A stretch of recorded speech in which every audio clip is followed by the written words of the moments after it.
stop the stream, cause we're live. Anyone tell you we're going live? In 3, now they will. 2, now. 3, 2, now. That's how you do the countdown. 3, 2, now. 3, 2, now. No, you just do the thing where you go 3, 2, and then you point. You do the 1 point. And yeah, 3, 2.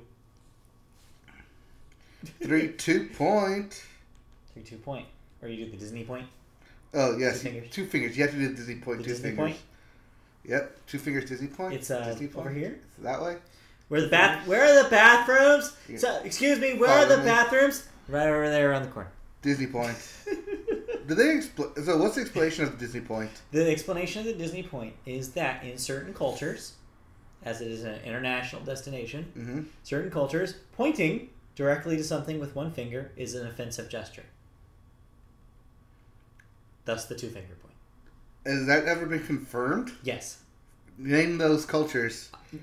Well, no. I mean, I don't know what cultures. I'm just saying it has been confirmed because I took the cast member class. I know that you did. And Disney people told me that. So I'm trusting the Disney people here. Okay. Well, trust in us as we get ready for... The corporate reason, at least. The corporate reasoning. The corporate reason. The corporate raisins. Corporate raisins. Corporate raisins are definitely covered in chocolate, but it's like rich money chocolate that they don't give to everyone. Super rich dark chocolate. 60% cacao. 60% cacao, dark chocolate. The fun stuff. Also, the Corporate Raisins is a good band name. Corporate Raisins is definitely a good band name. The Corporate Raisins. It has to be the. Yeah, I don't think you could just have it. And this is why you tune in on time, so you get shit like this. But thank you all for tuning in. Stuff like that. All right, let's get rolling. Yeah, let's get rolling. Hello, let's get rolling. Hi, welcome to the Media Boat Podcast. You are loud. It's loud. Yes, it's loud. Because I need to say what the podcast is. It's the Media Boat Podcast. This is episode 138. Today is the 29th of August, 2018. The Media Boat Podcast, in case you don't know, we are your home for news about movies, television, music, and video games. Not necessarily in that order, but sometimes in that order. Oh, it's definitely in that order. Definitely in that order today. My name is Matt. His name is Mike.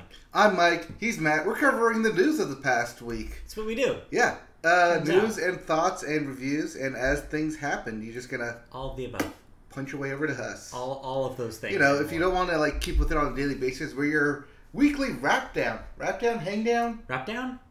Come down? Shine down? Shine down. Like that. Like the band. Yeah, anyways. Yeah. So yeah.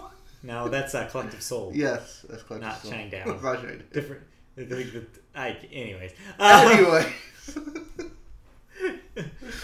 So yeah, let's get rolling right into it. Tangents all over the place. Let's get rolling right into it. We always start with movies, and we always start movies with last weekend's box office, and we were wrong. Oh yes. Let's get that out ahead of time, because we had a rollover this week. You know, when there's multiple monkeys in your bed, and they roll over, and then one rolls over and bumps his head. Right, and hopefully we get this stream actually working properly. Uh-oh, is it going in and out again? It's going in and out. Okay. But what's not going in and out is the box office. Box office, thank you. Back on track here. But yeah, we had a rollover this week. Your number one movie from last week, Crazy Rich Asians, is your number one movie again this week. Hey! What do you know? Is number one again with $24 million. Is that good word of mouth? Yep, that word of mouth, adding to his total, which reaches $76 million domestic. So there you go. Another week at number one. It is followed, though, by The Meg at number 2 with $12 million. The Happy Time Murders debuts with a not-so-great $9.5 million. That is terrible. In the water. Yes. You were right. You called it. Yes. You said that thing was not going to do well. Plop in there for Melissa McCarthy. Yep. Well, Mission Impossible Fallout 4 is your number 4 movie with another $8 million. It's creeping towards 200. It's at 193 domestic right now. It should hit 2 by the end of its run. Yeah, I probably will. And then lastly, rounding out your top 5 is Mile 22. Mark Wahlberg in theaters again at number 5 with $6 million. 22. Just a real small 25 million. That's small. For that whole domestic run. That is small. Yeah, not great for Marky Mark. No. Is he not the box office wonder that he used to be? He never was. Maybe he never was. Maybe now that he's trying to be solo lead man without special effects, his true colors are showing, or his true acting ability is I can see his true colors shining through. Yes, this is not a David O. Russell film, so he can't hide behind that. So yeah, those are your. That's your box office this week. No huge surprises there. But your upcoming. What do we have this week? This is Labor Day weekend. Labor Day weekend this week, but no major huge releases this week. Major huge releases. Instead, we got these three. First up, you have Kin, which is I believe we covered this when we were talking about announcements. It had something to do with the not superpowers, like super device or something, and that was the power of friendship or something like that. Are you talking about Axel last week? No, is this about the same thing? Because I definitely have heard about this. This is different. This is about a brother, father, son and brothers, who find a futuristic weapon. Yeah, that's what I'm talking about. Yeah, and then this gets passed on, and then he's trying to save it from the government. Unlike the other film that came out last week about the kid who found a futuristic weapon and tried to keep it from the government. It seems strange, and I don't know if anyone will actually wants to see this, but here it is. It's there if you want it. Also this weekend, Operation Finale. What is this? This is your World War II film starring Oscar Isaacs as Oscar Isaacs. Thank you. Tracking down the last of Hitler's lieutenants, I believe. Okay. I want to say that's what it's about. I know it's World War II. I know it's about Oscar Isaacs. Somewhere along the line, you're hunting someone. Possibly. Somewhere along the line. It's a World War II film in 2018. Yeah. Oscar bait? Or not? It's too early for that, but that's what they were going for. So that's where throw it out there for the fishes. Where we're at for now. All right. Also, lastly this week, you have Searching, which we talked about also last week. Yes, it got a limited release last week or 2 weeks ago. Yes. It's actually going wide release this week because it's doing so well. There you go. Okay, so those are your new releases. So, before we move into movie news, did you see any films this week? No. I was going to, and then I didn't. Yeah. I probably should have gone on Sunday, but I was just too out of it. That's okay. It saves us time. Let's move right into movie news. Let's get this. But this also means I'm backed up on films, which I'm all backed up. It's fine because these aren't necessarily good films, so it's not like I'm literally missing out on anything substantial. No, that works because, we can roll right into news now. Your first story is a follow-up story. A few weeks ago, we reported about how Disney had outed James Gunn from the company and from his future work on Guardians of the Galaxy 3 due to some old-ass tweets. Well, Guardians of the Galaxy 3 now has been confirmed by Disney to be put on indefinite hold. Production for the third film is putting on hold for the time being, of course, as Marvel and Disney regroup after the firing of James Gunn. Crew members are being dismissed and are free to look for new work. The project was gearing up for pre-production in the fall, with principal photography set to begin next January.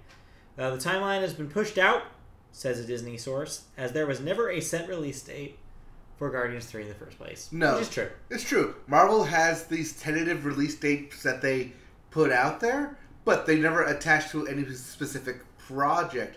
People on the internet normally guess, this is probably what this is because it did well, in the summer, and it's about that time it comes up again. But no, there is no official release date for Guardians 3. So they're basically just going to scrap that. They're still holding the release dates, but we may get something else in its place.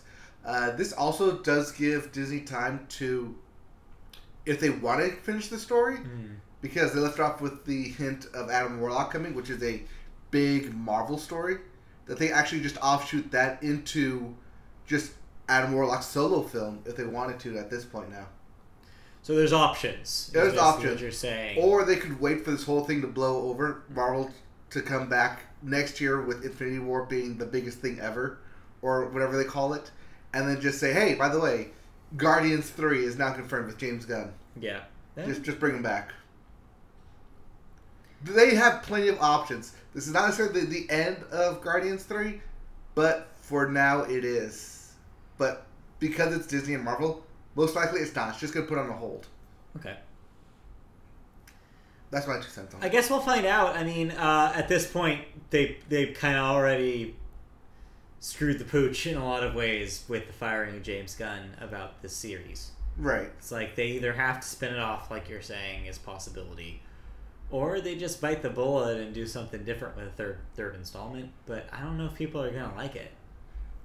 Well, because the cast is all on board with James Gunn and supporting James Gunn. So if they were to hire another director, gonna come back, yeah, you don't know. Well, whatever happens, we'll follow up on that story and we'll let you guys know first. Let's move on then. Our next story here is about one of my favorites, the Looney Tunes. Hey, Looney Tunes. We haven't heard from them in a while. Well, actually we have. So recently we reported about how Warner Brothers Animation was going to commission 200 minutes of shorts. Brand new shorts starring the Looney Tunes. But now we're getting news about a theatrical release starring one of their favorites. Is it Bugs Bunny? It's not Bugs Bunny. Is it Daffy It's actually one of my personal faves. Elmer Fudd? Wile E. Coyote. That's not even in the top 5. Oh, I disagree.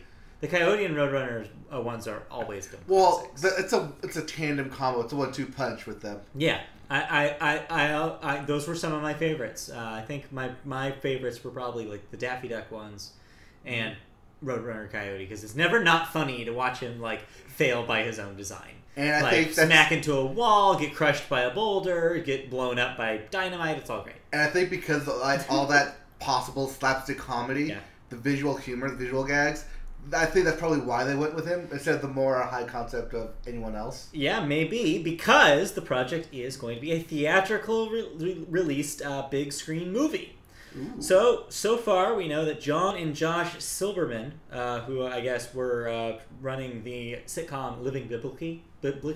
Wow. Yes, the showrunners. Yes. Living Biblically for CBS. For CBS, that show. And they've been hired to write the movie called Coyote versus Acme, which is a great name for that thing. That's a great thing. For Warner Brothers, of course. Chris McKay of the Lego Batman movie is producing the project, and looks to be slated to be the third Looney Tunes movie in the past 25 years. Can you name the other 2? Looney Tunes Back in Action. Okay, we're going back in time. I see. Yeah. Like the other way. And Space Jam was the last one? Yes. Really? Those are the last 2 Warner Brothers produced Looney Tunes movies. Wow. You have to keep in mind that pre-Space Jam, they would do compilation movies. Right, like the 70s and 80s. Like the 101 Rabbit Tales or... exactly. Those were the only theatrically released Looney Tunes movies. And then Space Jam was such a big deal because they were like, oh, we're making a real movie with these characters. Mm-hmm. Well, real movie in quotes. You know my opinions about Space Jam. Yes, with the greatest actor ever, Michael A. Jordan. Yeah, he's so good. He's so good at acting. Yeah, he's so good that they spin off into Michael B. Jordan. So good. The Silverman brothers, back to them, also worked on something called IASIP. It's Always Sunny in Philadelphia. Yeah, thank you for explaining that acronym. Border Town, Deadbeat, Good Vibes, and Free Agents. So they got some around comedy. The comedy scene. Yeah, they've been at It's Always Sunny for the past 3 seasons. Okay. Living Biblically was their first shot at being showrunners. I think that failed. Yeah, sounds like it. I believe it did. I don't believe it's got canceled yet, but it's probably soon. Right. So yeah, that's a pretty interesting slate of people, but I really don't think that you can go too wrong with a movie about the Coyote, because it's really easy. All you need to do is do some really good visual gags and stuff like that, and you have that character. Now, do you voice the Coyote? And no. If so, who? No. Okay, so there's a firm line. So there was at one point they did some later shorts. Yes. Where he spoke. There was a short in front of some Warner Brothers movie where it was the Coyote versus Roadrunner. I remember this, yes. I don't remember what movie it was, but I remember it was a while ago, but yeah. No, it wasn't that long ago because we covered it on our podcast because it was an animation. Oh, wow, jeez. It was like maybe 2 years ago, like one of our first stories. Feels like it's longer. Yeah. I definitely think that non-speaking coyote is a superior coyote to the speaking coyote, in my opinion. Now, do you give him a sidekick that does speak? Like a fast talker. I mean, you might have to. Like an Acme representative or something. Yeah, I could see an Acme representative fast talker says, "Oh no, you can't do this because da da da da." Then he does it anyways. Yeah, I could see that. But have just him react the whole time. Yeah. Yeah, that would be cool. There's ways where this movie could be really good, so I'm looking forward to it. Well, there's 2, so get on it. All right. Yeah, by the way, if you're watching the live stream... Or wait, no, I should wait until it's done buffering here. Oh, okay, yes, so if you guys we're are... live. No, we're live. We lost it again. No, we're live. Every time I move, it goes in and out. Right? Stop doing that. All right, sit still. Nope.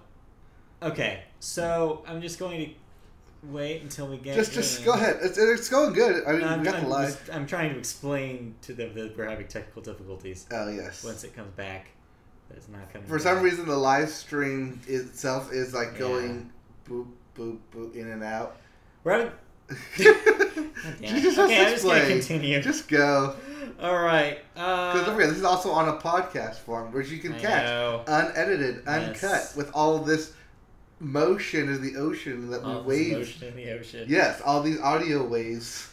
Yeah. All right, let's move on. We are a media boat. We are a media boat. Next story is about a cartoon character in his own right, but real. Dwayne Johnson. Hey, our favorite, hardest working actor in showbiz right now. He is set to star as Hawaiian King Kamehameha in Robert Zemeckis' upcoming film The King for Warner Brothers and New Line Cinema.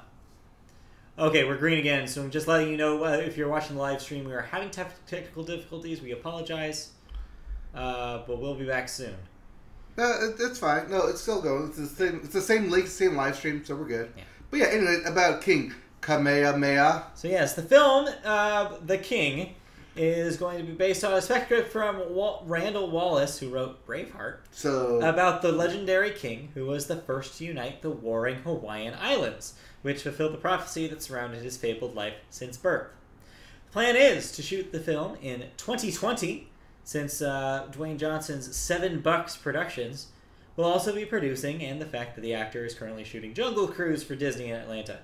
I forgot that was a thing. Well, he's got that. Then he also has that, if he hasn't shot it already, the Dwayne Johnson, Jason Statham spin-off for Fast and Furious. Plus, they have Fast and Furious 9. Plus, I know we covered something else he was on. Right. There's been some things. But yes, if you're wondering about his track record with New Line, he's made a lot of money with them. He's grossed $1.2 billion over the course of San Andreas, Rampage, and Journey to the Mysterious Island. I think those are in reverse order they came out, but yes. Pretty Actually, no, I believe it was the order that they were released is Journey to San Andreas, Rampage. Yeah, so this is all mixed up. Yeah, that's all mixed up. I didn't even think that's box office either. Yeah, no. But yeah, so yet another Dwayne "The Rock" Johnson movie. What do you know? Hey, 2020. I think this is a good pick for him. He is Polynesian. Yes, I want to say this was actually a passion pick because the script was up for auction. Oh, okay. And him and his company bid on it recently while he was in Atlanta, shooting for Jungle Cruise. So he got it, took it to Warner Brothers New Line because he's worked with them, and said, "Hey, I want to make this film. I'm Dwayne The Rock Johnson." And who's gonna tell him no? I know. I don't want the people. It's like, okay, well, here's a list of directors we have available. Yeah. Ooh, give me this guy. Yeah, he's pick of the litter, I'm sure. I know. Director Robert Zemeckis. Yep. Working on that thing. Yeah, that's quite a prestige project then. Yes, from the last film he did. No, his upcoming film, Welcome to Marwen. Yeah, it's not out yet. It's not out yet. That's his next one. Ooh. Does that mean there's going to be some like hardcore CGI in this thing? There could be. Yeah, maybe we'll ratchet this back a little bit. Yeah. Our hype for this. All right, let's move on then to if you want to complain about movies that haven't met your hype. Yes, there's a website there are a lot for you. of movies that have not met my hype. There's a website for you. Is it Meet About Podcast? Because this is where I complain about them. No, but also yes, but no, I'm talking about the comments in Rotten Tomatoes. Oh, you mean the aggregate scorer? The aggregate scorer, Rotten Tomatoes. Well, good news about Rotten Tomatoes. There are new changes to the criteria for who and what it will allow on the platform. Hey, it's about time. First off, Podcast and video reviews, I think that's us. maybe, will now be considered in overall scores alongside written reviews. Second, critic certification rules have been relaxed so that prolific reviewers who might not be full-time employees of a known publication are also eligible for the site. Lastly, there will be other changes that will be revealed in the forthcoming waves of announcements. To become an approved critic, the revised set of eligibility requirements include insight, audience, quality, and dedication, all of which are broken down on their website if you're curious. And I think all of which I qualify for. I don't know about audience. I think we failed the audience test. I don't know about that. I mean, I do have a platform to speak my mind. Yeah, a platform, I suppose. Yes. Audience reviews do go out there. Well, not audience reviews, but my thoughts go out there on MediaBoatPodcast.com. And if Rotten Tomatoes happen to be listening to this, yes, I do continuously catch movies, even though I had nothing to review this week. Yeah, so there you go. All right, that's it for movie news. Let's move out of movies and into television, where we always start with sports. So let's get sports over with. First up, we have the Little League World Series, and we mean the world because this involved international teams. Yes, U.S. versus international. Hawaii. The team from Hawaii here in the U.S. has beaten South Korea 3-0 to win the World Series. USA. Yes, I saw former President Barack Obama on Twitter congratulating the Hawaiian team on their win. Yes, because he is from Hawaii, unlike what other people may say. Yes. In other sports news, Aaron Rodgers signed the largest quarterback deal ever, extending his contract to 2023. He stands to make close to $200 million. That's so at the end of 2023, he'll earn $197 million with there's like $8 million worth of incentives thrown throughout that deal. So he could stand to make over $200 million from playing quarterback. But on top of that, I guess included in that deal is a $57 million signing bonus. Oh, okay. That's just for his signature on some paperwork. Yeah. Like here's my John Hancock. Here's $57 million. So much money. Ugh. $57 million for a signature. Aaron got paid. He did. No discount. Double check here.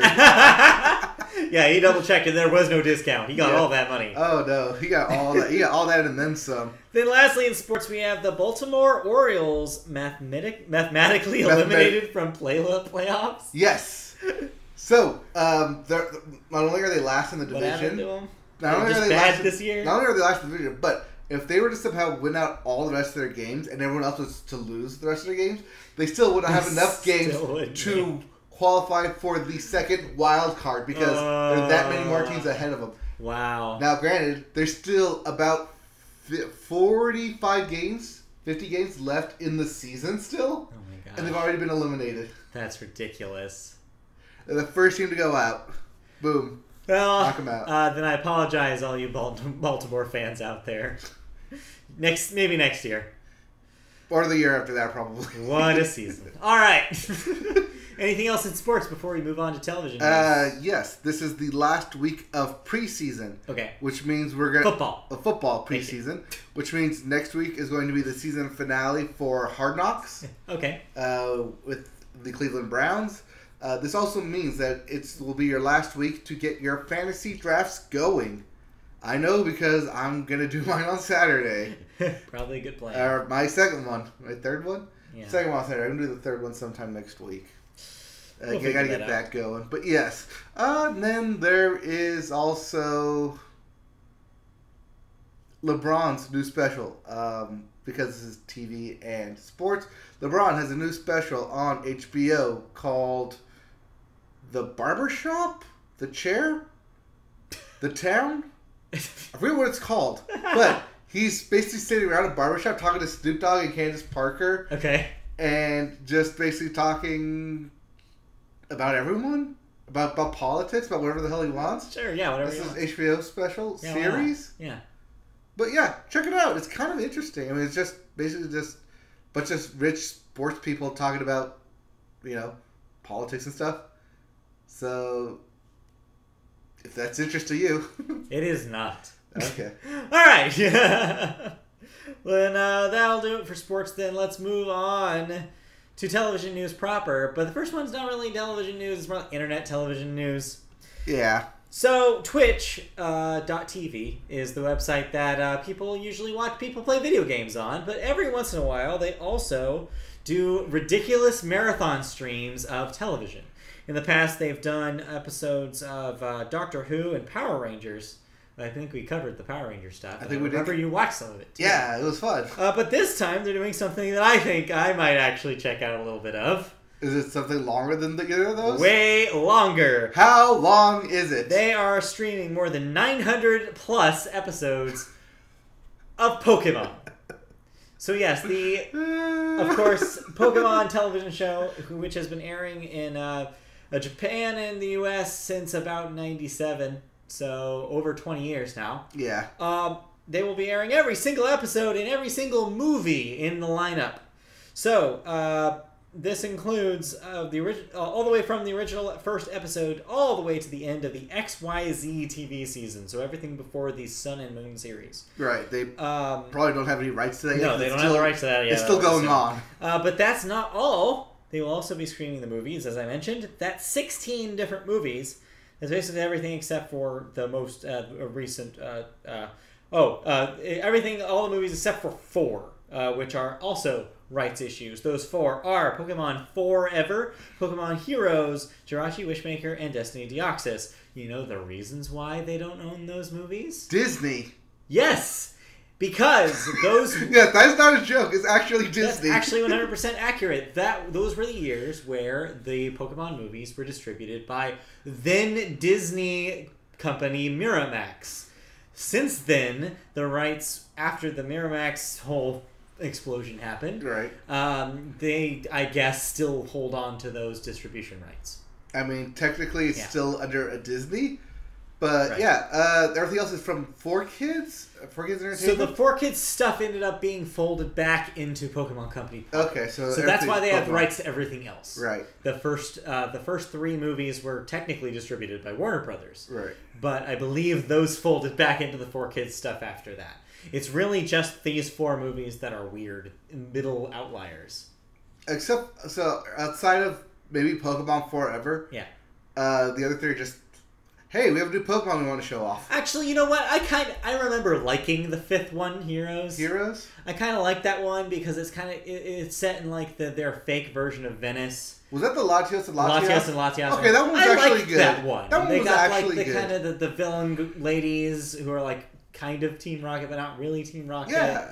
Like, that was a fun movie. That was the last one I liked. It's the one with where Latias falls in love with Ash. Or something, yeah. Yeah. But yeah, that was the last one I actually remember being like, yeah, I liked this. The rest of them are total boring crap fests. Hey, we want to show off this legendary Pokemon that's going to show up once. Which, I mean, may actually have come at the age I was when I saw it. I was still 15 when that thing came out. So I was still young enough to be like, yeah, I can still enjoy this. By the time the rest, I wrote all of those off. And now you've wrapped all the way back around to where you can enjoy them again.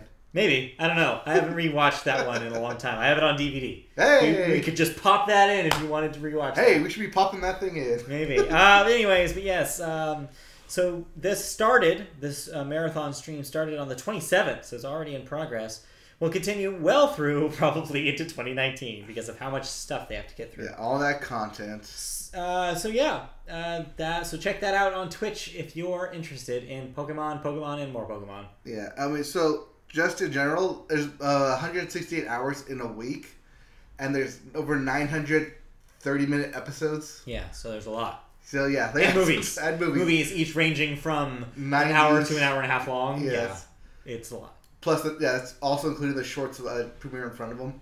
Oh, yeah. Well, actually, not necessarily. Not necessarily? They did eventually stop making shorts. Right. Yes. So, also, I don't know if there may be a rights thing there, too. Okay. Anyways, let's move on to our next story, which is an exciting one. In our weekly Netflix story, this week, we have another Netflix deal making. Yes, this is the one you told me about. Netflix has picked up another creator, which is something they've been doing for the last year or so pretty avidly. picking up famous people from who produced other popular television shows and grabbing them to make their own television shows at Netflix. Well, the newest one on the slate Who's the newest acquisition? Alex Hirsch, creator of Gravity Falls. Hey, I know that name. Yep. Yes, Gravity Falls may be over, but Alex Hirsch, I'm sure, has plenty of ideas in the hopper. He's made a deal with Netflix as their adult animation has gone way in overdrive. I mean, they just launched Disenchantment from Matt Groening. Mm-hmm. They have BoJack Horseman, of course, coming into its 5th season. They have Big Mouth, which is getting its 2nd season, I believe, by the end of this year. Yep, they have F is for Family. F is for Family, which I don't care about. It's still adult animation, doesn't matter. It is.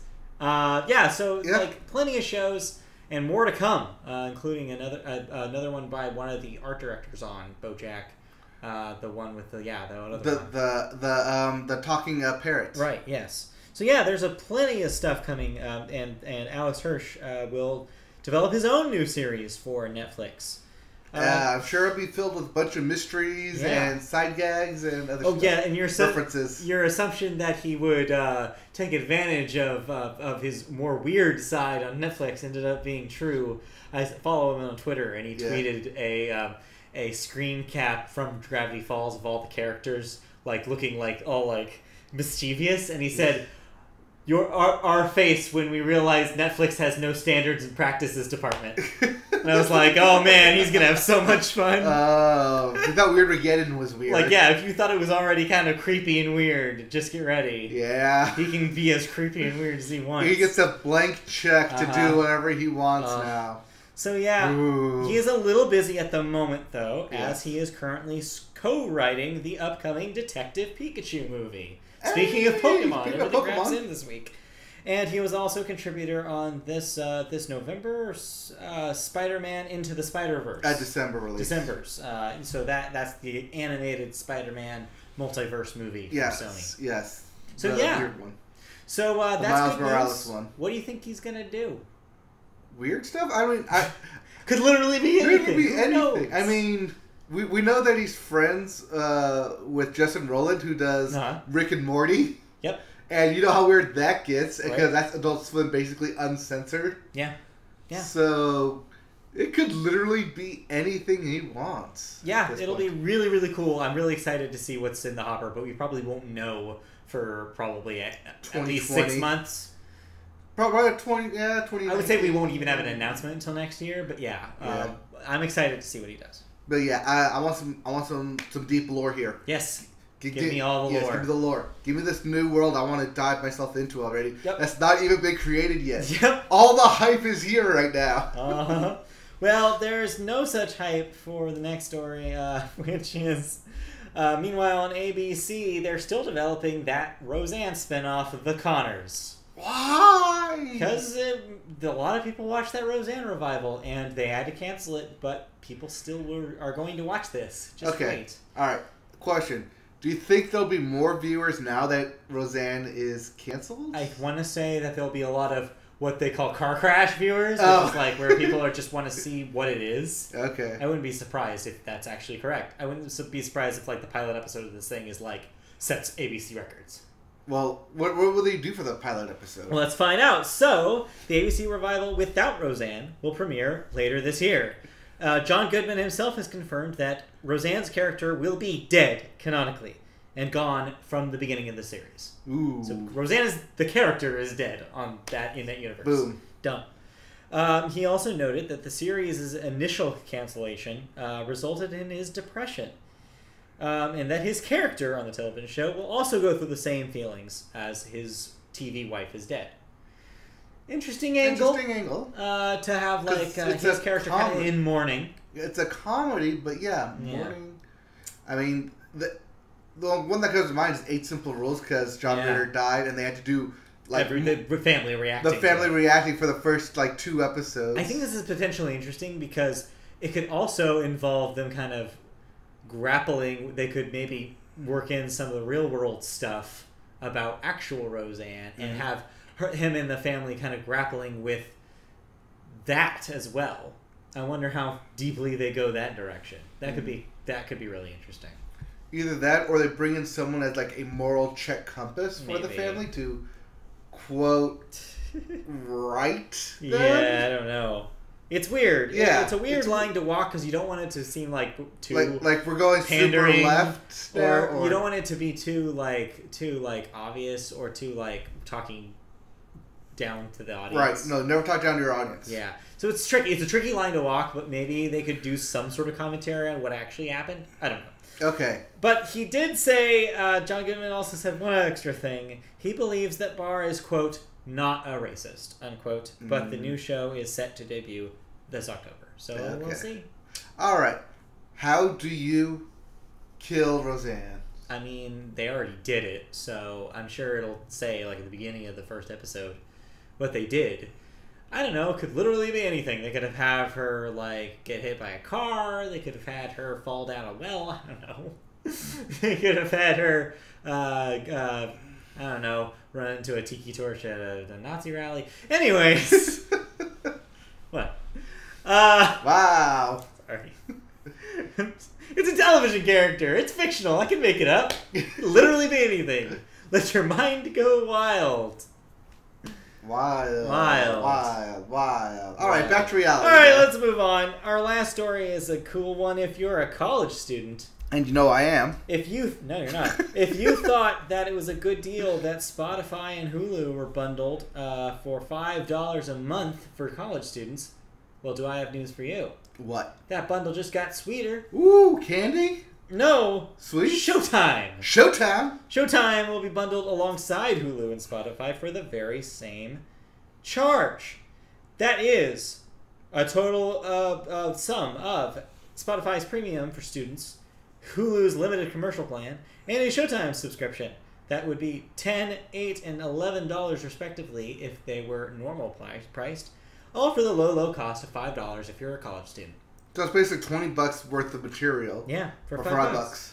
Existing student users that are already in that bundle can add Showtime, while new users will get the first 3 months of the service just for 99 cents. Not bad. Yay, not bad. I mean, it is Showtime, so what are you getting? Billions and... That's it. And movies, I guess. So, I don't know why anybody has Showtime. I mean, it is cheaper than HBO Go. Yes, I guess.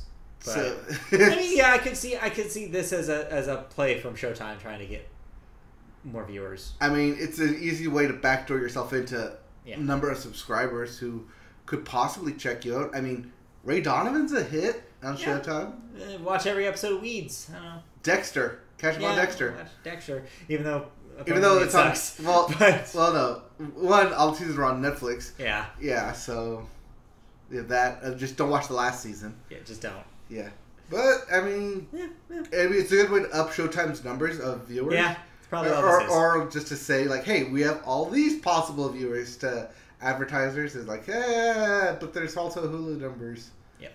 It's probably mostly what this is. I don't know. It's a numbers this game. is for someone. This is a numbers game. All right, let's move on. That will be it for television news. Did you watch any television this week? Any television of note? I watched that new magician thing on Netflix. Magic for Humans? Yes. I believe? Yes. That's the thing that was on right before we went live. Yeah, that looks like that sucks. Just saying. You were watching one of the weirder parts where the guy was trying to do magic with a robot. Okay, I have to say, for full disclosure, I hate magic. Oh. I think it's stupid. Oh. I've never liked magic. You're one of those guys. There was one time when I was around like 13 or 14, my parents got me for my birthday a magic set. I used it once and never touched it again.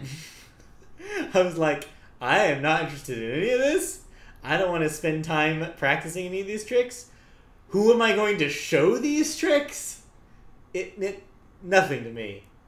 I think magic is dumb. Anyways, tell me about Magic for Humans. It's actually a pretty fun show. Okay. I enjoyed it. I mean, I haven't finished it, but it's cool. It's a magic TV show that does a lot of like live up close magic, and it's not in the big stage. You have to be like 700 feet away in order to appreciate it. But it's nice. They try not to do a lot of cutting and editing, so it's one fluid magic. They do for TV effect because you have to. Yeah. But for the most part, they try not to do it, which is kind of nice. And each different episode is a different, like, quote unquote subject he goes after. But it's fun. It's popular. People like it.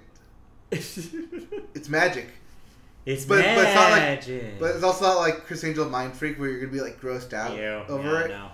No, this is like up close David Blaine magic, like YouTube David Blaine magic. I'd rather watch the YouTube videos making fun of David Blaine. The one with Mikey Day? Yeah. I'd rather watch those again. Yeah. Cheez-Its. Alright. I didn't watch anything else, so let's move on. Well, I finished Disenchantment. Oh, yes, you did. I just want to briefly say, I don't think the final episode of the first half of this season is that great. I think it has to go through a lot of plot, and thus there's less time for jokes, and so I didn't have as much fun. But the middle episodes of this thing are amazing. I think some of the best television all year. Yes. But it does not end well. I watched the first 2 episodes of Disenchantment. I see promise for it, so we're like right in the middle. Yeah, you need to get to the third or fourth because that's where it gets really I think good. that's where I'm at, 3rd and 4th. Well, we should watch that after this because they're really, really good episodes. Well, I can't really watch it while we're doing this because, hey, I'm talking. I mean later. I said after. Anyways, let's move on then because that's all I watched. Yep. I haven't watched anything new. You already mentioned Hard Knocks. Yep, Hard Knocks. We'll have our wrap up next week on that. Yep. And good, other cool. than that, no. So let's move into cancellations and renewals. Okay, so what do we no longer have to worry about? Well, there are things coming back and things not coming back. First up, IFC's Baroness von Sketch Show gets a 4th season. That is their all-female sketch show. It seems good. I've heard good things. I have not seen it. Who's America? I'm America. No, apparently you're not because you were canceled after 1 season on Showtime. That's that Sacha Baron Cohen thing. Oh wow, that Sacha Baron Cohen thing. So it's not canceled. It's just not picked up for a 2nd season. So yeah, it's just gone. It's basically in limbo because they could shop it around to somewhere else. That's true. But other than that, yeah, it's basically canceled at this point. USA's Mr. Robot. Well, guess what? If you're a fan, the 4th season will be its last. Sorry, Christian canceled Slater. after 4 seasons. Sorry, Rami Malek. They'll find other things to do. All right, those are the only 2 characters we know on that show. Those are the 2. 1 and 2. Done. 1 and 2. That is it for cancellations renewals. Let's talk about some deaths. We got some couple big ones here, or one major big. Or yeah, I guess we do have a couple major big one. First up, Silvano Cambeggi, age 95, was a Italian film poster designer. Designed posters for Casablanca, Singing in the Rain, Breakfast at Tiffany's, as well as others. So, iconic designs. Yes. I say those, and you probably have images in your head. Yes. That's how iconic his design is. Yes. By the way, it's not he didn't design the posters for Italian films. No. He was an Italian film poster designer. Yes, he was a film poster designer who happened to be Italian. He did not just work on Italian films. Yes. No. This Sorry is the Italian, if it came out that way. The Italian version of Casablanca. No, just straight up Casablanca, that famous poster. Yes. He designed it. Yep. The famous Singing in the Rain poster. Yep. He designed it. Yep. Famous Breakfast at Tiffany's poster where he's doing the cigarette. He designed it. Yep. Next up, Neil Simon, age 91, famous playwright. He wrote, among others, Biloxi Blues, The Odd Couple, The Goodbye Girl, all sorts of famous shows. He won Tonys in 1965, 1985, and 1991 for his works. So woo, that's a long word. Went decades. I mean, 91 says it right there. Is that he had a very long career. Well, 65 to 91. Mm-hmm. And then he's still kicking around after that. Well, no, I'm saying age 91. Oh yeah.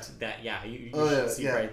The last Tony in 91, but also age 91. Yes, that's what I meant. It's super confusing. That's what I meant. He got his last Tony in 91, and then he was still kicking around. Yeah, still kicking around. Till now. But yes, he will definitely be remembered for his contribution to Broadway. All of those shows. Very important. That means he was like 70. Yeah. Like late 60s, early 70s. Yeah, even in the 90s. Yep. Yeah. Crazy.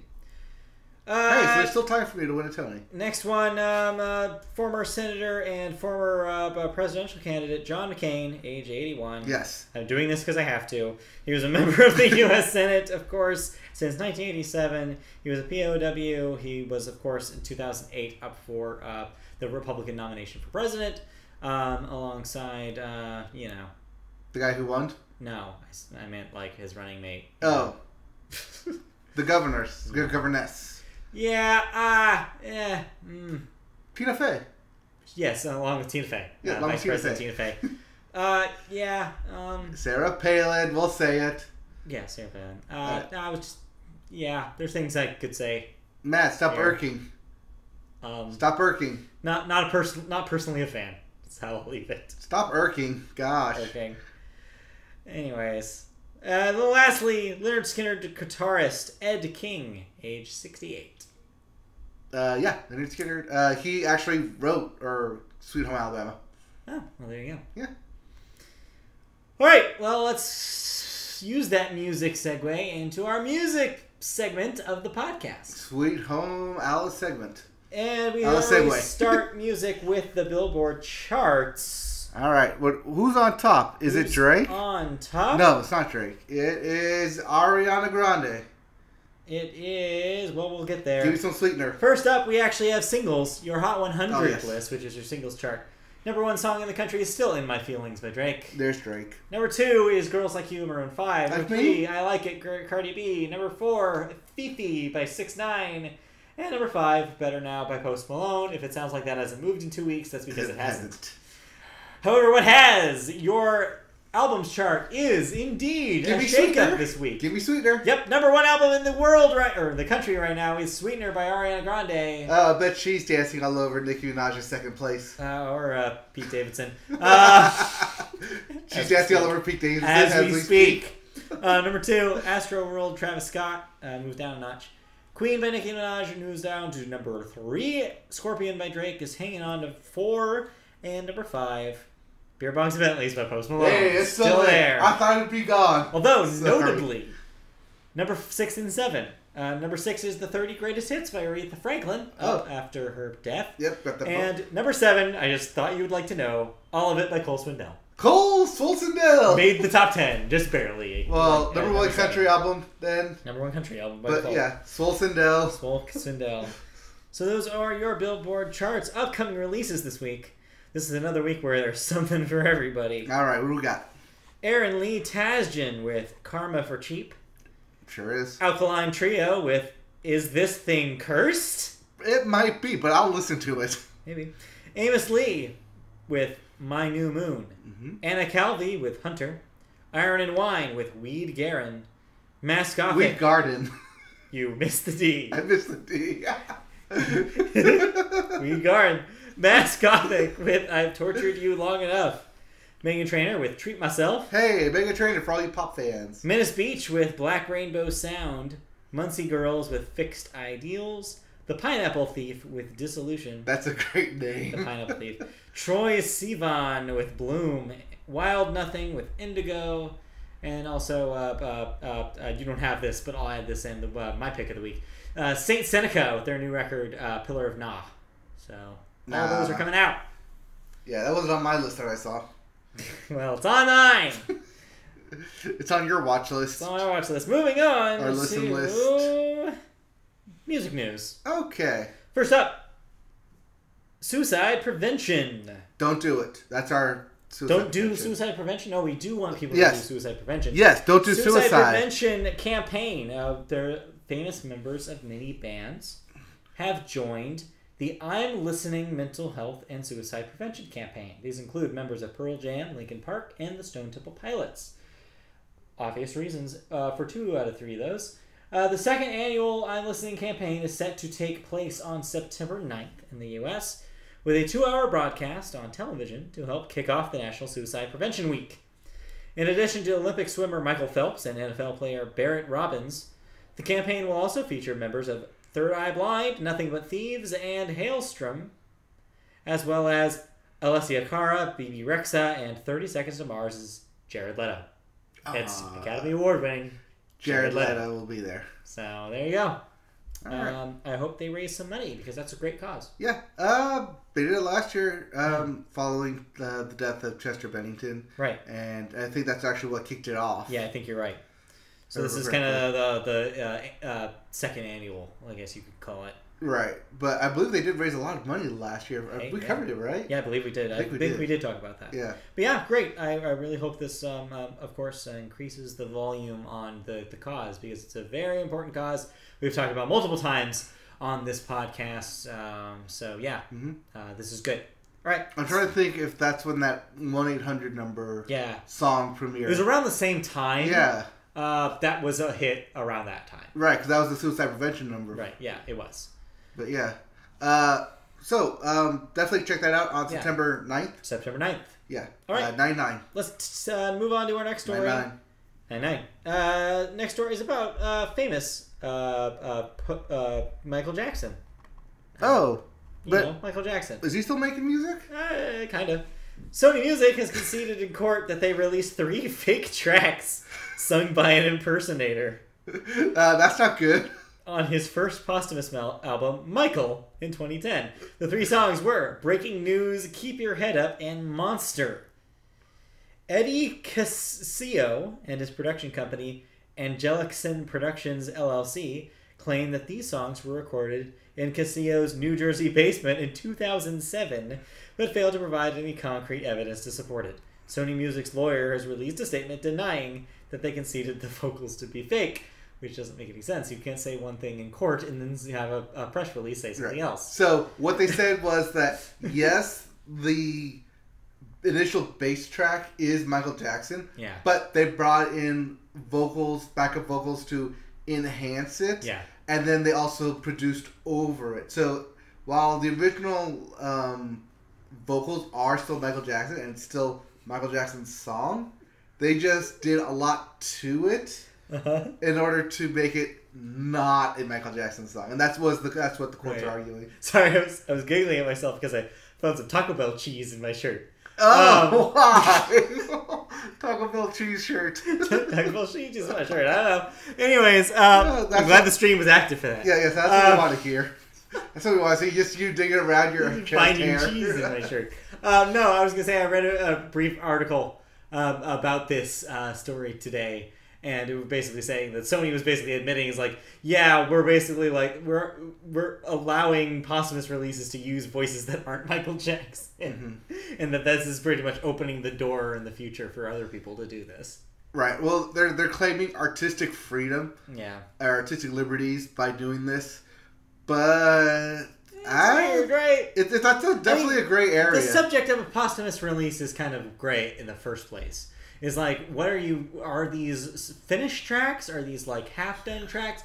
What are you doing to finish them? It's like, you always have to ask those questions. I think also because all those like famous artists are becoming of that age of death, that, well, that's of the age, but just the age of death. That's which is so just dark. Like musicians are dying all the time, but we're just in such a world right now where like all these like unrecorded tracks are like being discovered or being reworked and re-released, like Prince's album. We're in the end of days. I get it. Yeah, the end of days. Yes, it's the apocalypse. I follow. Yes. Like, Aretha Franklin came out with a new posthumous album. No, let's not talk about that. Let's not talk about that. That's not going to happen. Prince did it. Oh, boy. Here we go. All right, moving on. Please, let's move on. Like I said, like this is a whole like can of worms that nobody is really prepared to answer because there is no concrete answer for any of this. All right, let's move on. Instead of talking about death, let's talk about not dying. So, living? Yes, I think. Yes. Yes, I believe this story is about not dying. Yes, this is actually a good story a decent rapper guy? Yeah. Well, it's Drake. This is our Drake story. Yes, this is Drake week. Well, Drake was in the news this week because he visited someone, a terminally ill girl.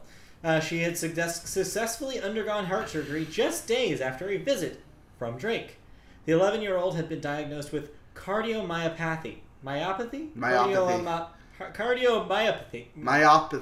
Cardiomyopathy. Yes, there you go. Which causes heart failure. He visited her after she used the hospital's blog to make her birthday wishes. She also did the Kiki challenge. Do you know what this is? Yes, I do. What? Which is to perform 2 Drakes in my feelings, in the hope that he would see it and meet her. What? So what is the Kiki challenge? So remember at the wedding when Lily said that she did the Kiki to the bartender Kiki, and then the bartender Kiki gave her drinks? That's what Lily was talking about. Okay. Anyway. I didn't know what she was talking about. Now you know. Drake granted her wish when he arrived at the Chicago hospital before performing later that week. In February, he gave a young student $50,000 for scholarship after reading one of her essays. And his video for God's Plan showed him giving away his entire $1 million budget for the video to random people in Miami. So basically, Drake's on a streak of giving people things. I think he's trying to get it on that Chance the Rapper train. Maybe. I mean, he's got money to spare. I mean, yeah, he's still in the top of billboards, as we just mentioned. Yeah, he's making money. He's got all that money. Like, Hand over I'm fist. sure you can easily give away $1 million and do all this stuff. Oh, Plus, this is good publicity will for him. It's true. Yeah, it's goodwill, publicity statements. This is a publicity statement. Yes, sure. Let's call it that. Yes. All right, let's move on to somebody who needs some goodwill because he looks pretty bad. Kodak Black. Court docs were filed in Kodak's criminal case explaining that the course is terminating his probation based on the recommendation of the Department of Corrections.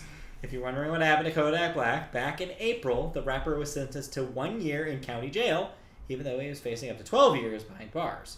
Kodak Black pled guilty. Wow, I cannot speak right now. Welcome. He pled guilty. Pled guilty We covered to this. 2 probation violations, including driving on a suspended license and associating with people committing crimes. Yeah, we covered this back in April. As a result, the case is officially closed.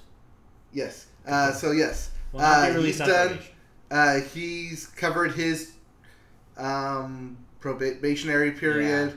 He is technically a free man now. Technically, I say that because if he still associates himself with this kind of stuff, it's only a matter of time until he gets back into it. Who knows? And that's just speaking from not experience, but other people's experience. Yeah. Okay, let's move on to video games. Oh, okay. Because I don't think we have any thoughts about music this week, do we? I listened to the new single from Panic at the Disco. Okay. And I liked it enough to where I played it again. All right. I stand corrected then. It's an anthem song. But it's also Panic at the Disco, so it's not really like my jam per se. Sure. But it's definitely got the looping chorus several times over to where it's catchy. I liked it. I liked it enough to where I didn't hate it. So that means it's decent. Yeah, I'd say. Yeah. All right. Let's move on then to video games. Ding, ding, ding, ding, ding. Yes, I got nothing else for music. All right. First up in video games are new releases this week. Do you have anything for music? No. That's Okay. why I skipped it. The first new release, The Messenger on Switch. Donut County on PS4. We'll be talking about that a little later. Yeah, we will. Naruto to Boruto Shinobi Striker. Is that a father-son chat? Yes. Video game form? Yes. That's on PlayStation 4 and Xbox One. Divinity Original Sin 2 hits PlayStation 4 and Xbox One as well. Pro Evolution Soccer 2019 on PlayStation 4 and Xbox One. And Strange Brigade for PlayStation 4 and Xbox One. It's a lot of PlayStation 4 and Xbox One right there. Hey, finally, some crossovers. Finally. Our first story, though, is a major downer. Major downer. As you may have heard, during a Madden 19 event in Jacksonville, Florida, a gunman opened fire. David Katz, a 24-year-old from Baltimore, Maryland, entered the game bar where this event took place on Sunday, opened fire with a semi-automatic handgun and killed 3 and wounded 8 others. The event was being live-streamed on Twitch and cut away just before the gunshots could be heard. Yeah. So this is the first of its kind for a video game event. Of course, we've covered similar instances that have happened during music festivals. Right. But also note that this was live streamed. So this was... People were watching this across the country and it happened right in front of their eyes. I went back. I didn't have to catch it live, but I did go back and watch 2 clips back-to-back from each other. One was of the day before, where the gunman was actually participating in the event, and then he lost. And as he was leaving, he was yelling obscenities at everyone as he was being escorted. All you could hear was the obscenities because of the camera angles. And then the next clip that immediately after that was the actual shooting that took place. Yeah. It got cut immediately, but you could still hear people screaming in the background, the gunshots going off, and someone clearly saying, "What did he shoot me with?" Ugh. Oof. Oof. Ouch. Yeah. It's definitely harrowing. It's definitely not something you want to go and look up, but it's also something that is a thing that now we have to discuss. I don't want to discuss it. Yeah. I'd rather not, but it's something that has happened in our lifetime. So yeah, the usual things here. I mean, we really need to reconsider automatic weapons and their availability. Mm-hmm. I think that things need to be taken more seriously on a governmental level about that kind of thing. But really, we've talked about that before. There's not really much I can more that I can add at this point. We've talked about it a lot on this show. The other thing I want to mention is that kind of follow-up to the story is that EA went ahead and canceled the rest of this Madden 19 tournament schedule. Right. They will no longer be taking place, so they can kind of recuperate, figure out what their security situation is when they do eventually relaunch this. Right, but even according to FBI, the hardest thing you can stop is a lone gunman. Yep. It's not an easy task. It's going to take some thinking to figure out how to prevent something like this can happen. But of course, obviously, the root of the issue is not looking like it's going to be solved anytime soon. No. All right, let's move on to something a little happier, please. All right, I have some good news for all you Nintendo fans. Well, they are tearing into some of your favorite games. Yeah, this isn't so great, but at least it's not as dire as the last story. If you're somebody who was making your own Pokemon game using the creator Pokemon Essentials, well, guess what? Nintendo's cracking down on you. Boo. Nintendo's gone after the 11-year-old fan game creator, Pokemon Essentials. The kit, in case you didn't know, is a role-playing game maker allowed users to design their own Pokemon adventures.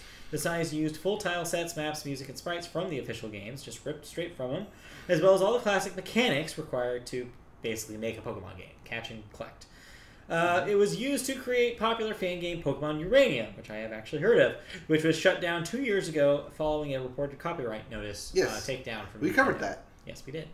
So yeah, this is yet another kind of story about Nintendo just cracking down on IP use. Yes, a couple weeks ago we talked about them cracking down on DDoS's emulators. Yeah. This kind of makes sense though, because these are actual sprites from the game. They're straight up ripping sprites from the game. Yeah. It's one thing to make it like a fan-created sprite. Yeah. It's another thing just to straight up take the code. And I'm sure that nobody is making any money from these games. I actually am not sure if that was the case for Uranium or not. I believe Uranium was free. Okay, so yeah, it's for sale. If it's free, then yeah, there's a little bit of a gray area here about whether Nintendo does have the right. Mm-hmm. But at the same time, it is their copyright. So I don't know. This sucky for people who were doing their first taste of game development on this thing, because I'm sure a lot of people were. Yeah. But so that's kind of the downer here. But other than that, though, that's copyright law. I don't know. It's weird. Theory. Yeah, in theory. Well, no, not in theory, but okay. Posing a theory here. All right. Is Nintendo possibly making a Pokemon creator? I mean, it's possible. That would be bomb. They did a Mario. They did a Mega Man. Well, they didn't do a Mega Man. Well, no, Capcom did, but it exists. But yeah, they did Mario Maker. That's pretty much their only example of that so far. Right. I don't know if Pokemon would be next. I think they would do a Zelda creator before they would do a Pokemon creator. You mean like a Zelda dungeon creator? Yeah, like a top-down Zelda game creator. Yeah. I bet that would happen before Pokemon creator does. That's my opinion. Yeah. I don't know. Well, because I try to think like doing a Pokemon creator would be cool, but that's such an expansive world where you have to have X amount of gyms and X amount of routes to have a complete game, and then it's not something you could, like a Mario Maker, run through in 2 minutes and then jump into the next one. Yeah. Well, we'll see. Unless you do it like that, where you set up like rows of different Pokemon battles. Maybe. I don't know. I feel like they're too busy trying to launch actual Pokemon games right now. Yeah. I don't know if they'll have time to make a Pokemon creator anytime soon. All right, let's move on. All right, where's Pokemon Stars? Hello. Give us Pokemon. Get ready for Let's Go Eevee and Let's Go Pikachu. Those are the ones they want you to find. Yes, let's get on to the next story. Yes, let's go Marvel Strike Force. You know, it's a dead week when we have a story about Marvel Strike Force in the news. Yes, because I used to play Marvel Strike Force, and I stopped, probably because of this exact reason. So, it's currently on the receiving end of some harsh words from people on the internet after the newest Nick Fury event required players to have a full team of Kree minions. If you're wondering what this means, those Kree minions do not reliably drop in the game and are considered suboptimal for normal game situations. They're basically the weaklings of your team, and there's no way you would even train them because there's plenty of other more powerful characters that you can train up. The game will, however, offer you to boost to your squad for a mere $99.99. So we're talking $100 for a mobile game. That's not even for the complete mobile game. That's for a subdivision of some characters in order to get the one you actually want. All that does is unlocks the set for you and starts you on the path for the grind to the set of Kree. It will not give you all the Kree. Marvel Strike Force reportedly racked up 10 million installs over 4 months and earned $25 million. So no wonder they're doing moves like this because they're making money on this thing. Oh, yeah. Well, this is also one of the reasons why I actually stopped playing is because it was back right around Infinity War when they were doing the Deadpool launch for this. And I couldn't get Deadpool because I ran out, because the initial raid they did for it would not, no matter how many times you did it, would not give you enough of the proper coins to unlock him. You had to pay to do it multiple times on top of it for the chance of unlocking him. Oh, that's a pain. It is a pain. And that's when I realized that, wait, I can't get in by doing it the normal freeway. You're going to make me pay in order to unlock a character I want. Right. That's when I went, no, and then stopped playing it. Yep, good plan. And then this still happens. So yeah, where I know that I personally only have 2 of the Kree characters in my roster, but they're at such a low base because I don't play them or use them, that for me to then up those guys' levels on top of trying to acquire 3 more would be A, impossible by myself doing it the freeway, and B, I'm not going to pay to do this for a Nick Fury character, right? No matter how popular he is. Yeah, and just this outrage here caused several YouTubers who only did the Marvel Strike Force to basically call Foxnet out on their BS and disavow the game to all their users. Yeah, needless to say, for all their followers. Mobile games still have issues, and this is just proof of that. Right, and I thought Marvel was going to be the different one. I thought this was going to be the one that breaks the mold because it was good and it was free, and I was praising it. No, none of them are saved. And then this happens. None of them are safe. You know how much I like that game. I know, but none of them are safe. I should know. If this wasn't going to happen, I was going to put it in my top 5 of the year. Well, guess not. But no, not anymore. No, you ruined it. Good job, Foxnet. You ruined Marvel. Let's move on. Our last story is really only kind of about video games. Well, it's on a video game network. Sony Interactive Entertainment has collaborated with Ideas United and its creative collective We Make, and has announced the release of 5 pilots produced for the PlayStation Emerging Filmmakers program. Yay. Each original episode was created as part of an initiative and aimed at harnessing the creativity and diverse talent of budding filmmakers. Out of hundreds of submissions, 10 concepts were chosen, and their creators got the opportunity to pitch their ideas directly to PlayStation executives and film industry professionals. From there, 5 concepts are greenlit for pilot production. All 5 pilots are available now to stream on PlayStation Store and will also be available on PlayStation Vue soon. So I read cool. the concepts for these pilots. Yeah. I did not like any of them. Well, then there you go. So maybe don't check this out, but it's kind of cool that it happened. Yeah, it's kind of cool for first-time filmmakers, but because they are first-time filmmakers, their concepts They're bad? not necessarily bad, but like first draft out there, like unreined in.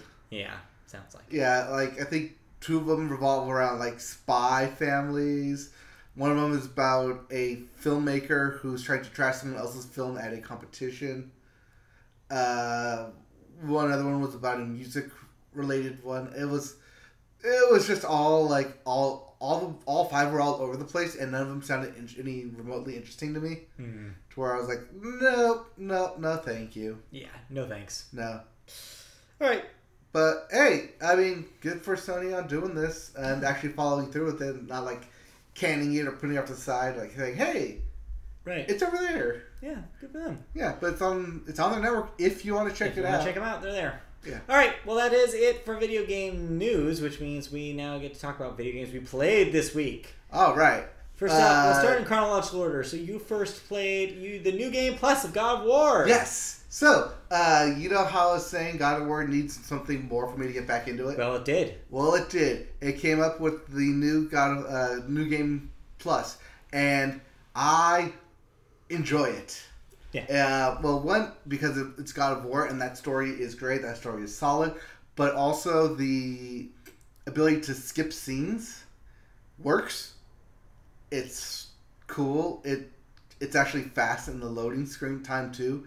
In between it, you do miss out on stuff, but at the same time, it's fun. Not necessarily fun. It moves forward. I would hope it's fun. No. I mean, it's not like fun because you already played it, but it moves everything quickly along to where you can. I mean, you have the option to where you can stop it. It's skip scene, you know what it is. Yeah. But the one thing I do like is that they upped the chests. So now you have Armor Plus modes to get through. And that's a fun thing that they did because you open up all the chests. It forces you to reopen up all the chests instead of just running through the game. But the actual armor you get is fun. It's cool looking. It's nicely done. I am about a quarter of the way through it because I moved that fast. But it's fun. I'm glad I got back into it. I'm glad New Game Plus exists. This is the purpose of New Game Plus, is to get people back into playing your game because it is that good and you want to immerse yourself back into that world. Yeah. So well done, Santa Monica. Yeah. Sony Santa Monica Studios. It continues to be a good game. It continues to be a good game. Turns out. Possibly Game of the Year here. Possibly. I don't know.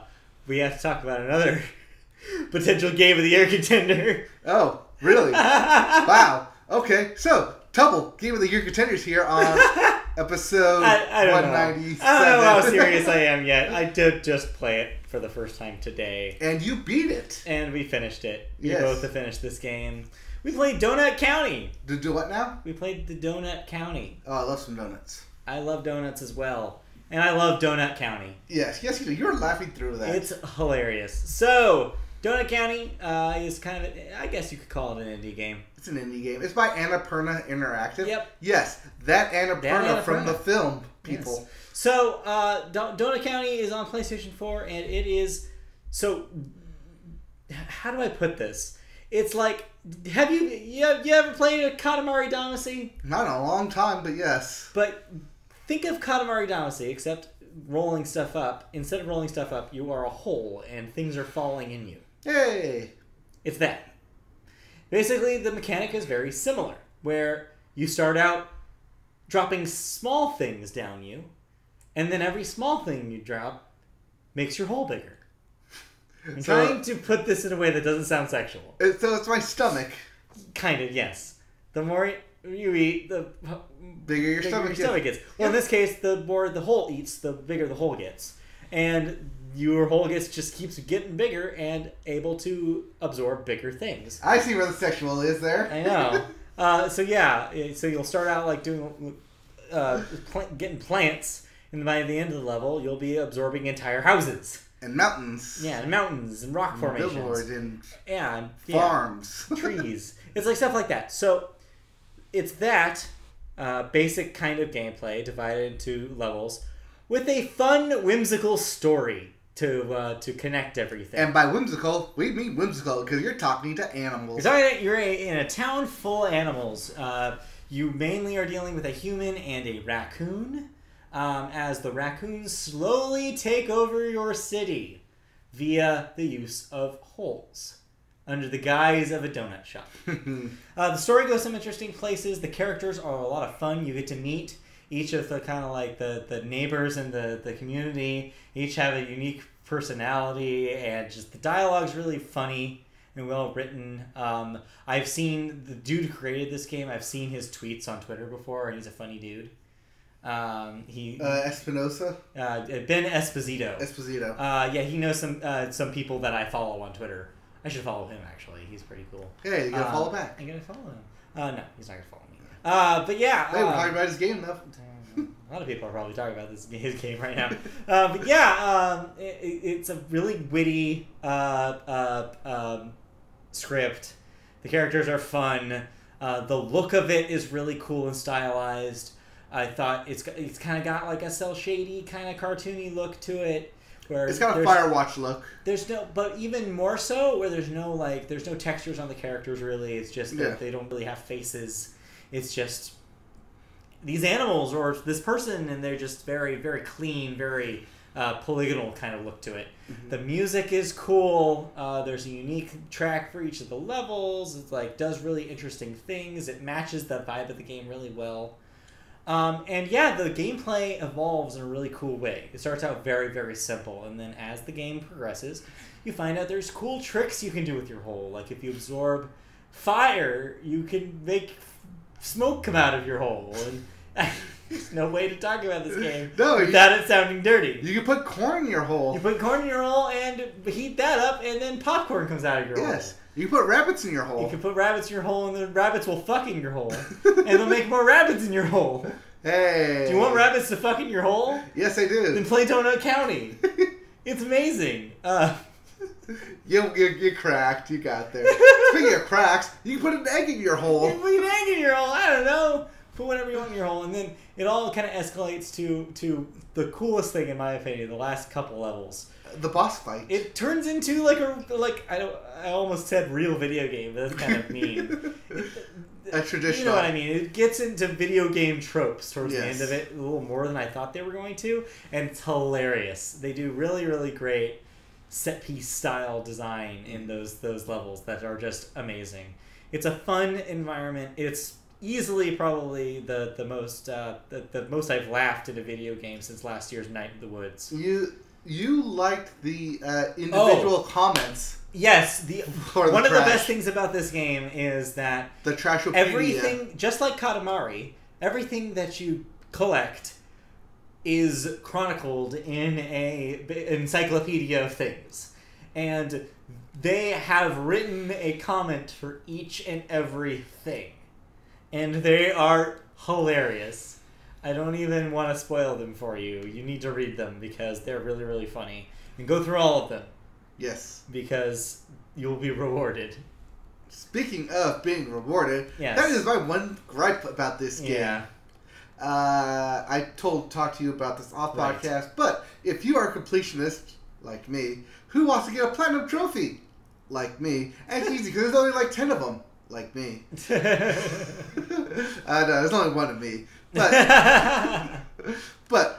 in order to do the completionist trophy, the platinum, you need to look the stuff up on the internet about what to do, because throughout the game there's 2 trophies. Well, two of them are hidden once you complete the game, and 2 of them are so absurd in what you have to do that nowhere in the video game would it tell you what you need to do. Yeah. You literally have to look it up and have someone tell you this is what you need to do in order to get the trophy. Which I think the purpose of that is for replay.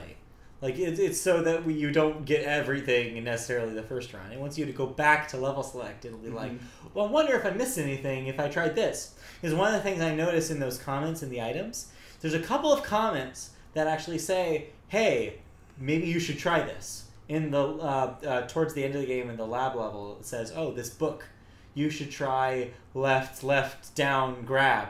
And I'm wondering if there's a way to do something with the grab wall that the game doesn't communicate to you, but put it in the encyclopedia of items, so that way if you did wonder, there it was. So that's where there's another thing in there too. I forget where that was, but it was like a similar. That's in the chef one. Yeah. Oh, that's what it was. It was like the perfect soup for the chef bird. Yes. Is that a certain amount of shakes for the So that's where it is. So yeah, so it's in the game. You just have to dig for it. Yeah.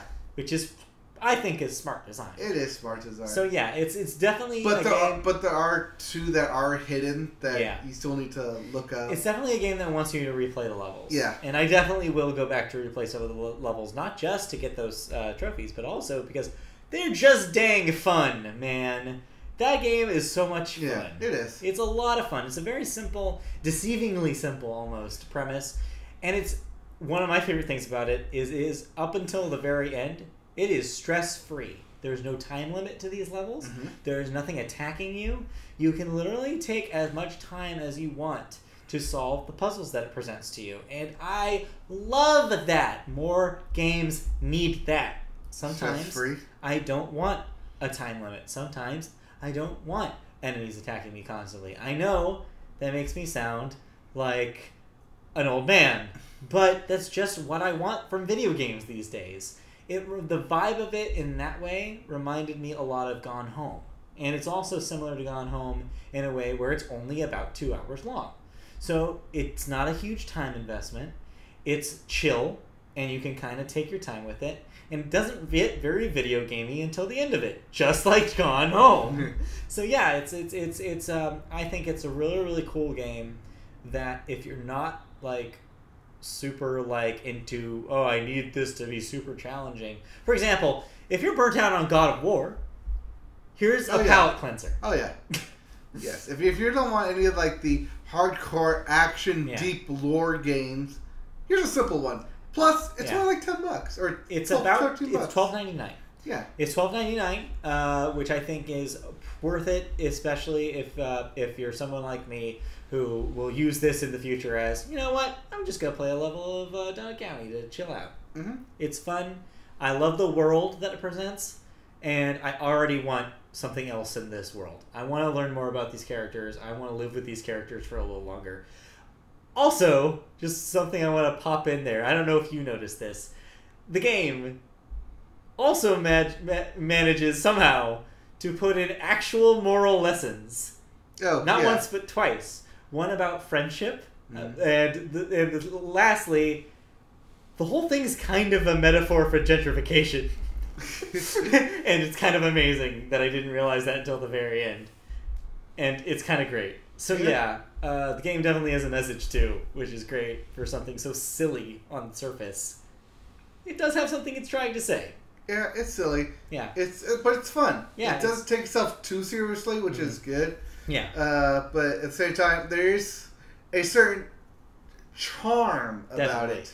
Very charming. Yes. Incredibly charming. And you're right. That music. I want to wrap it back to this music. It's fun. The music is fun. Yeah. The mid level select at the end of each level is definitely very fun and catchy. It's a great game. Yeah. So if that sounds good, $12.99 is a small price to pay. That's a night at the movies. And this is basically what you're getting. A 2-hour experience. 3 hours. It's very compact that you could also return to in the future if you want. Yep. I think it's a very, very well done thing. So if that sounds like it is up your alley, go check it out. Donut County. It is currently only on PS4, but I would not be surprised if this shows up on Steam and Xbox It is One. on PC and it is on iOS. Oh, okay.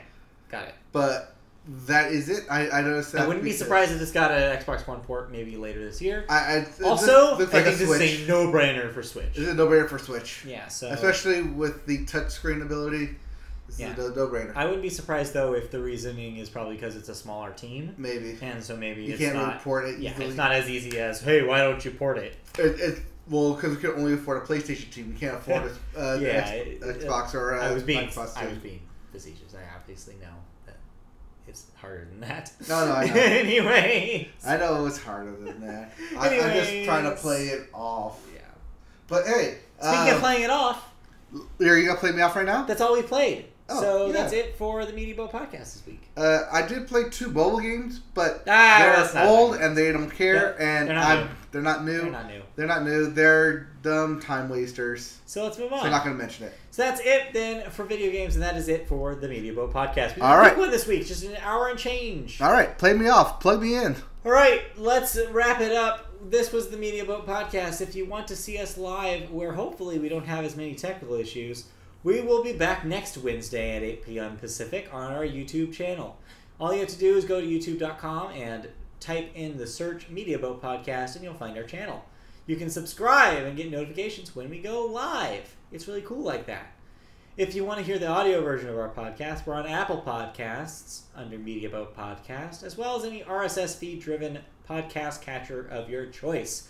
I recommend Pocket Casts if you need a pocket catcher, by the way. They are not a sponsor, but they're my favorite, and they're the easiest and most organized of them. They're on Android and iOS. Just plug in the RSS feed? It's really good. Yes, just search in Media Boat Podcast and you'll find us. If you want to see our stuff we've written in the past, go to MediaBoatPodcast.com. That's our website where all our written works are collected, including reviews of movies from earlier this year and last year. If you want to see all sorts of things that we watched and enjoyed, or didn't enjoy. You can also find us on social media. On Twitter, we are at MediaBoatCast. On Facebook, we have our page under Media Boat Podcast, so search us there and leave a comment. You can also find us on Twitch.tv, where we occasionally play video games, although right now Mike is playing through the New Game Plus on God of War, so check that out as he continues that. Yes, we will be getting Spider-Man Yes. next week. Spider-Man will be coming in soon, coming in hot on the 7th of September, so we'll be getting a copy of that hopefully soon. Yeah, so that will be next week, Yep. but the week after. So we'll have the next podcast, and we'll have our thoughts on the following one. Soon. Yeah, soon. We'll be streaming that right when it comes out. Spider-Man. Then also, you can also find us on Patreon.com if you want to help us out with money. If you want to donate some money to us, you can donate as little as just $1 a month, which is so small you probably don't even know where a dollar is. You can use that dollar instead to pay us. That money will go through to making our content even better than it is, making exclusive content just for our patrons, all of the above. So get excited, donate to us on our Patreon, and you'll help us out a great deal. And that will do it for the Media Boat Podcast. Wrap us up. That will wrap us up. We'll be back next week for a hopefully technical issue-free episode. So tune in next week. For now, we're gone. The playback will be fine. Yes. But it's the live streaming. Yeah, I know. But anyways, thank you all for tuning in, Bye. especially if you're listening on the podcast. Yep. We really appreciate it for sticking with us this long. Yep. Even though this is one of our shorter episodes, but you check all of our other episodes out right now. And thank you for tuning in. We'll be back next week. Bye. I'm dragging this out on purpose. Okay, bye. Why? So you hit the 25. Why? Don't hit the 25. Anyways, YouTube After Show. We're done. We talked about the 2 things. We're done. Yes. Live chat with us every Wednesday night, 8 p.m. Pacific time. That's us. Follow us on Twitter to when we go live. We hoot-tweet that out to everyone. Also, just briefly here, the Cleveland Browns have released Michael Kendricks after being charged with insider trading. Also, Aaron Rodgers got paid still. Still got paid. He got that cheese. He got that Packer cheese. Got that bag of cheese. All right. Thank y'all for tuning in. We'll be back next week. Okay, bye. Good night.